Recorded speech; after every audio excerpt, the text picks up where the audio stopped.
இந்த படத்த பத்தி சொல்லணும் அப்டின்னா, ஹாட்ஸ்பாட் 2. ஸோ ஹாட்ஸ்பாட் ரொம்ப சூப்பராவே இருக்கும். ஸோ ஹாட்ஸ்பாட் 2வும் அதே மாரி ரொம்ப ட்விஸ்ட் அண்ட் டர்னிங்ஸோட சூப்பராவே வச்சிருந்தாங்க. ஸோ படம் ஆரம்பிக்கும்போதே என்ன அப்டின்னா, ஃபர்ஸ்ட் பார்ட் எல்லாரும் மறந்துருப்பாங்கன்னு சொல்லிட்டு, அதோட சின்ன சின்ன லைட் கிளிப்ப போட்டு தான் செகண்ட் பார்ட்ட ஆரம்பிப்பாங்க. ஸோ 2மே ஒரே மாரி. அதுல பையன், இதுல பொண்ணு. ஸோ கான்செப்ட்டும் ரொம்ப வித்தியாசமா, இதுல கொஞ்சம் ஃபேன்ஸ் மேல இருக்கிற அந்த ஒரு இது. அதுக்கப்புறம் அதாவது நெறைய விஷயம் நல்லாவே சொல்லியிருக்காங்க. லவ்னா என்ன? எப்டி இருக்கும்? ஸோ நெறையா சூப்பராவே பண்ணியிருக்காங்க. நெறைய ஃபன் கன்டென்ட் இருக்கு. அண்ட் தம்பி ராமையா அவரோட ஒரு ஆக்டிங் இது வந்து எனக்கு ரொம்ப ரொம்ப ஸ்பெஷலாவே எனக்கு பிடிச்சிருந்துச்சு. அண்ட் இவங்க சொல்லியிருக்கிற விதம், சொன்ன ஒரு கருத்தா இருக்கட்டும் எல்லாமே ஓகே. சூப்பராவே இருக்கு.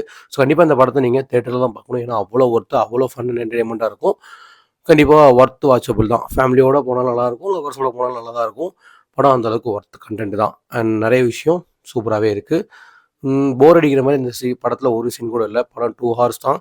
கரெக்ட்டா என்னென்ன தேவையோ அது மட்டும் தான் அந்த மாரி இருக்கும். பார்ட் 3யும் வரும் போல எனக்கு தெரிஞ்சு மேபி வந்தா சூப்பரா தான் இருக்கும். ஸோ ஹாட்ஸ்பாட் டூ மச் ரொம்ப சூப்பராவே இருக்கு. கண்டிப்பா மறக்காம இத தியேட்டர்ல போய் பாருங்க. இந்த வீடியோ உங்களுக்கு புடிச்சிருந்தா லைக் பண்ணுங்க, ஷேர் பண்ணுங்க, சப்ஸ்கிரைப் பண்ணுங்க. எஸ்ஆர்கே மைண்ட் ஸ்பேஸ்க்கு சப்போர்ட் பண்ணுங்க. நாளைக்கு ஒரு நல்ல வீடியோவோட பார்க்கலாம். பாய்.